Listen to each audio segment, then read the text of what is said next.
عن جابر رضی اللہ تعالی عنہ قال قال رسول اللہ صلی اللہ علیہ وآلہ وسلم اذا دخل الرجل بیتہ فذکر اللہ عند دخولہ وعند طعامہ قال الشیطان لا مبیت لکم ولا عشاء وإذا دخل فلم يذكر الله عند دخوله قال الشيطان أدركتم المبيت وإذا لم يذكر الله عند طعامه قال أدركتم المبيت والعشاء رواہ مسلم۔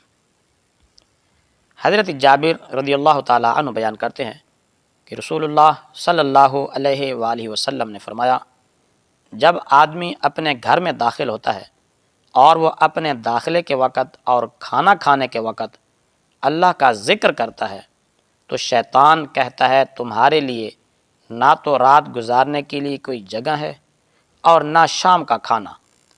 اور جب آدمی داخل ہوتا ہے اور وہ اپنے داخلے کے وقت اللہ کا ذکر نہیں کرتا تو شیطان اپنے ساتھیوں سے کہتا ہے تم نے رات گزارنے کی جگہ پا لی۔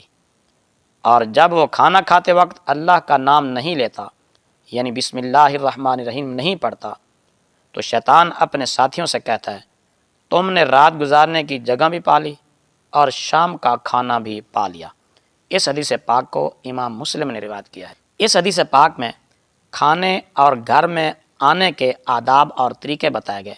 رسول کریم صلی اللہ علیہ وآلہ وسلم نے فرمایا جب تم اپنے گھروں میں آؤ تو بسم اللہ الرحمن الرحیم پڑھ کر داخل ہو، اور جب تم کھانا کھاؤ تو بسم اللہ الرحمن الرحیم پڑھ کر کھانا کھاؤ۔ شیطان نہ تمہارے گھروں میں آئے گا نہ تمہارے کھانے میں شامل ہوگا۔ اسی طرح ہر نیک اور اچھا کام کرتے وقت اگر بسم اللہ الرحمن الرحیم پڑھ لی جائے تو شیطانی اثرات سے وہ کام محفوظ ہو جاتا ہے۔